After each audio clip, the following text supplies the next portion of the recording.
شمع علم زمانے میں جلاتے جاؤ، شمع علم زمان۔ اعوذ باللہ من الشیطان الرجیم، بسم اللہ الرحمن الرحیم۔ ناظرین کرام، السلام علیکم ورحمۃ اللہ وبرکاتہ۔ انشاءاللہ تبارک و تعالی آج ہم لوگ پڑھیں گے شرح میعات عامل کے النوع الحادی عشر۔ اب تک اس سلسلے میں ہم لوگ تقریباً 48 ویڈیوز بنا چکے ہیں۔ انشاءاللہ تبارک و تعالی یہ ہوگا ہمارا پارٹ نمبر 49۔ آج کی جو ہماری عبارت ہے وہ ہے ہوا یرفع الاسم وینصب الخبر۔ ہم لوگ پڑھیں افعال مقاربہ کے بارے میں، 3 کے بارے میں پڑھ چکے ہیں، چوتھا ہے اوشکا۔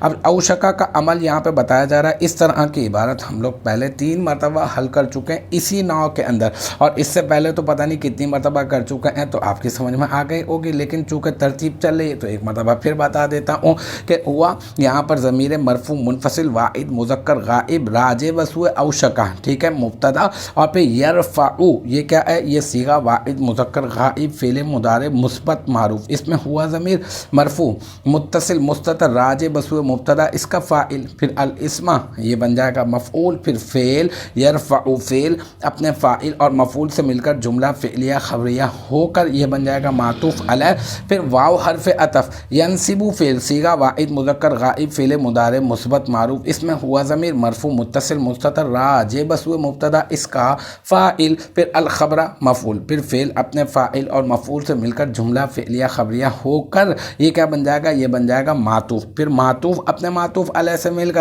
یہ کیا بن جائے گا، ہوا معرفہ مبتدا کی خبر، اور پھر ہوا معرفہ مبتدا اپنی خبر سے مل کر بن جائے گا جملہ اسمیہ خبریہ۔ تو الحمدللہ یہ ہمارا النوع الحادی عشر کا پارٹ نمبر 49 بھی اپنے اختتام کو پہنچا۔ مجھے امید ہے کہ یہاں تک کی جو بات ہے وہ آپ کی سمجھ میں آ گئی ہوگی۔ انشاءاللہ تبارک و تعالی نیکسٹ ٹائم اگلی ویڈیو اگلی کلاس کے ساتھ ملاقات ہوگی۔ جب تک آپ اپنا بہت خیال رکھیے گا۔ وآخر دعوانا ان الحمدللہ رب العالمین۔